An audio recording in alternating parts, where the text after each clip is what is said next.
Bonjour, bienvenue pour ce nouveau live d'initiation chamanique. Le thème aujourd'hui, c'est l'animal totem de naissance ou d'incarnation, plus précisément. On me pose souvent des questions sur les animaux totems. Je fais des séances dédiées à la rencontre avec un animal totem. C'est pour moi quelque chose de précieux comme allié dans ce monde-là. Ça peut paraître assez ésotérique ou assez naïf parfois. Mais quand vous rencontrerez votre animal totem, vous verrez que votre compréhension de votre comportement, de vos capacités à être et de vos capacités à évoluer seront beaucoup plus grandes. L'animal totem, il est venu avec nous au moment de l'incarnation sur Terre. On va le rencontrer en voyage chamanique. Alors je considère qu'il faut toujours plusieurs confirmations pour être sûr que c'est vraiment l'animal de naissance qu'on rencontre, hein. Il m'arrive dans des séances de canaliser des échos d'animaux particuliers, mais qui viennent dans le contexte de la séance pour guérir une étape de vie particulière. L'animal totem de naissance, c'est bien autre chose. Il va être votre allié pour tout ce qui, pour vous, humain, est souvent votre développement personnel. Lui va pouvoir vous guider sur des capacités que vous avez ou que vous n'avez pas et dont vous souhaiteriez acquérir une meilleure maîtrise. On le rencontre en voyage au tambour. J'ai vu parfois qu'il y avait des voyages sur YouTube pour le rencontrer. Moi, je suis ravie de l'avoir fait ce voyage avec un chaman, hein. J'aurais pas imaginé toute seule le faire. Je me rappelle de mon bond sur le tapis de sol quand j'ai rencontré l'œil de l'animal concerné. Mais ça, c'est une anecdote personnelle. Euh, Tous les gens avec qui j'ai fait rencontrer leurs animaux de naissance en tirent un grand apprentissage. Vous allez le rencontrer en voyage, vous allez le voir, vous allez le sentir ou l'imaginer. Certains commencent à juste sentir au premier voyage des plumes ou comme moi un œil, pour finir par, quand c'est un oiseau, voler avec, un animal entrer dans son corps. Ça va être une sensation, quelque chose de qu'on peut pas définir autrement et qui ressemble à rien d'autre, ce qui nécessite pas d'être en transe, qui nécessite pas de produits particuliers, juste un état de conscience modifié qui font qu'on accède à cette dimension-là dans les mondes d'en bas, des animaux totems et qui sont toujours en bienveillance pour nous.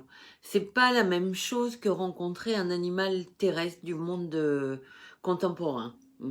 C'est vraiment rencontrer le peuple de ces animaux-là.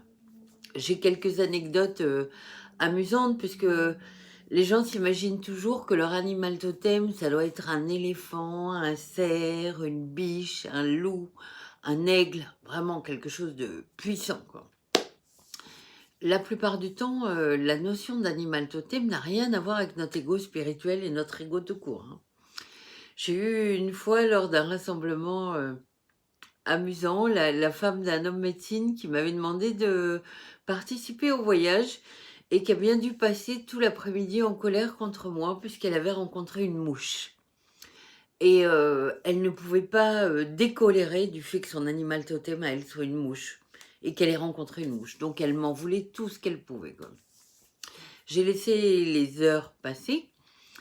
Je lui ai expliqué un peu gentiment que chaque animal avait des qualités au-delà de notre vision dans ce monde contemporain, très réducteur et très méprisant du peuple animal en général.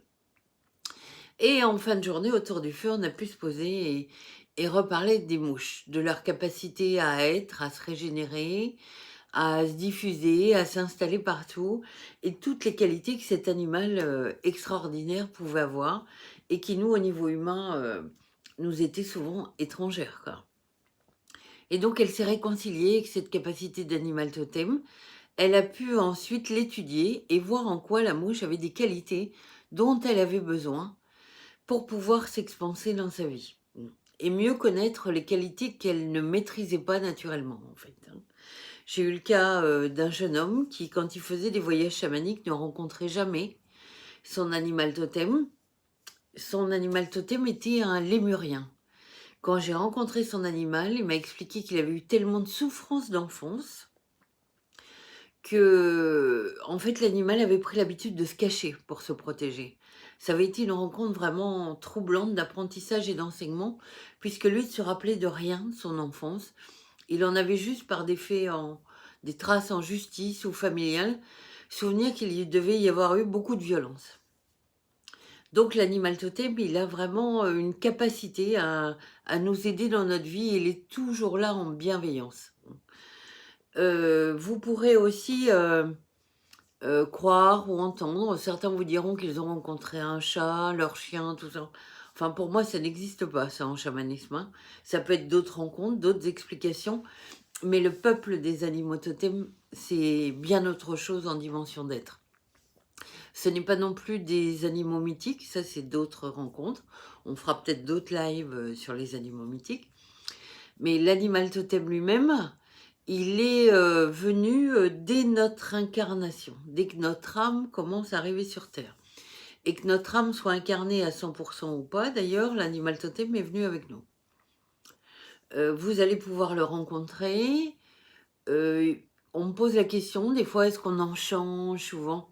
Alors, on va pas changer d'animal totem souvent dans une vie. Un chaman réalisé, un homme médecine, un maître spirituel va accéder à un deuxième animal totem ou peut-être un troisième dans sa vie, j'ai jamais constaté. Mais déjà accéder à un deuxième animal totem, c'est une sacrée histoire de vie. Vous allez rencontrer par contre des animaux médecine, qui vont vous aider dans votre parcours, mais ça c'est pareil, ce sera un autre live qui viennent pour des points ponctuels. L'animal totem, quand vous le rencontrez, vous allez demander que l'univers vous envoie une deuxième confirmation. Moi, je fais partie des gens qui ont dans leur part d'ombre le doute, donc j'ai appris à travailler avec. Le doute, il me permet de demander plusieurs confirmations de la même chose. Et donc, quand je vais voir une information, bah, je vais la recevoir en voyage chamanique. Et puis, quelques heures, quelques jours après, je vais voir d'immenses panneaux 4x3 au bord de la route qui vont m'envoyer exactement la même information. Ou alors, une amie ou un client va me parler exactement de la même chose que ce que j'avais vu. Ça, c'est l'intérêt du pouvoir du doute et c'est l'intérêt de consolider les informations qu'on reçoit. Quand vous avez cette information de l'animal totem, vous allez explorer sur Google ou sur vos livres toutes les vertus qu'il a, toutes les qualités qu'a cet animal. Alors quand c'est l'araignée, ceux qui en ont une peur bleue, ça va leur faire bizarre. Mais vous allez quand même chercher toutes les qualités qu'a cet animal totem. Vous notez ces qualités, vous faites votre liste. Et puis quand vous avez fait votre liste, que vous avez une vingtaine de qualités que vous avez trouvées à cette espèce, vous allez regarder les 5 qualités qui vous parlent le plus, déjà. Ces 5 qualités-là, vous allez regarder celles que vous avez complètement, celles que vous avez qu'un peu, pas du tout. Vous allez regarder dans ces qualités ce qui vous aiderait en ce moment. Quelles qualités vous devez augmenter, mieux avoir ou mieux découvrir. Et vous allez vous caler votre demande sur ces 5 qualités-là en disant bah, celle-là, je l'ai, merci de m'aider à l'avoir acquise. Cette qualité-là, je voudrais l'acquérir un peu plus. Cette qualité-là, j'en ai besoin, mais je ne sais pas par où passer. Et vous allez régulièrement, tous les jours, parler à votre animal totem. Vous allez le mettre en représentation, soit dans votre iPhone, soit près de votre lit, près de votre bureau. Une posture qui vous honore, une image qui vous plaise vraiment. Et vous lui demanderez tous les soirs qui vous aide dans cette démarche-là. Et vous allez voir, c'est complètement troublant l'aide qu'il est capable de vous donner. Donc, il va vous aider vous-même à vous réaliser, votre animal totem. Il va être un allié précieux. Par exemple, l'aigle, c'est l'animal par excellence pour moi du discernement, du détachement. On me disait souvent à une époque, j'avais toujours un coup d'avance sur d'autres gens et tout ça. J'ai beaucoup travaillé avec les aigles. Vous avez d'autres gens qui vont travailler avec le caribou. Le caribou, c'est un animal qui sait courir sur les cailloux, alors qu'on l'appelle caribou, élan, enfin, il sait courir sur tous les terrains, toutes les structures, toutes les difficultés de la vie, lui, il sait courir. Par contre, il est complètement attaché, enfermé dans sa notion de famille. Bon. Donc, plus vous allez connaître votre animal totem, plus vous allez comprendre votre fonctionnement aussi.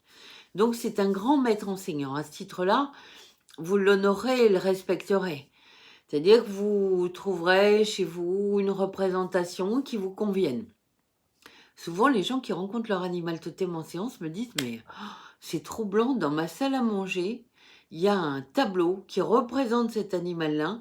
Je me suis toujours demandé pourquoi j'avais gardé ce tableau dans tous mes déménagements. » Et bien souvent, c'est que votre inconscient connaissait cette connexion bien avant que vous la réalisiez.